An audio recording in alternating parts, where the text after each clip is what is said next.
দক্ষিণ পূর্ব ইউরোপের দেশ নর্থ মেসিডোনিয়ায় শীঘ্রই প্রায় 12,000 বাংলাদেশি কর্মী যাওয়ার সুযোগ পেতে যাচ্ছে। আগামী সপ্তাহে এ নিয়ে রাজধানীর স্কোপোজে বিশেষ বৈঠক ডেকেছে নর্থ মেসিডোনিয়ার সরকার। বাংলাদেশের সঙ্গে কূটনৈতিক সম্পর্ককে এক ধাপ এগিয়ে নেওয়ার আগ্রহের অংশ হিসেবে শ্রমবাজার খুলে দেওয়ার সিদ্ধান্ত হয়েছে বলে জানিয়েছেন মেসিডোনিয়ার কূটনৈতিক সূত্র জানায়, বাংলাদেশ থেকে তারা মূলত দক্ষ কর্মী নিতে চায়। প্রাথমিকভাবে বাংলাদেশের জন্য 12,000 কোটা নির্ধারণ করা হয়েছে। গার্মেন্টস, কনস্ট্রাকশন ও ফ্যাক্টরি খাতে এসব কর্মী নেওয়া হবে।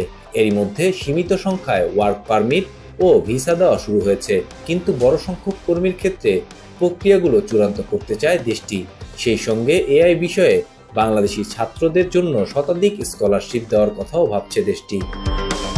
জানা গেছে, পূর্ব ইউরোপে বাংলাদেশের শ্রমবাজার সম্প্রসারণের অংশ হিসেবে কয়েক বছর আগেই নর্থ মেসিডোনিয়াতেও আলোচনা শুরু করে বাংলাদেশ। সরকারি বেসরকারি পর্যায়ে আলোচনার পর নর্থ মেসিডোনিয়ায় আনুষ্ঠানিকভাবে বাংলাদেশ থেকে দক্ষ কর্মী নেওয়ার বিষয়ে আগ্রহ প্রকাশ করে গত বছরের শুরুতেই।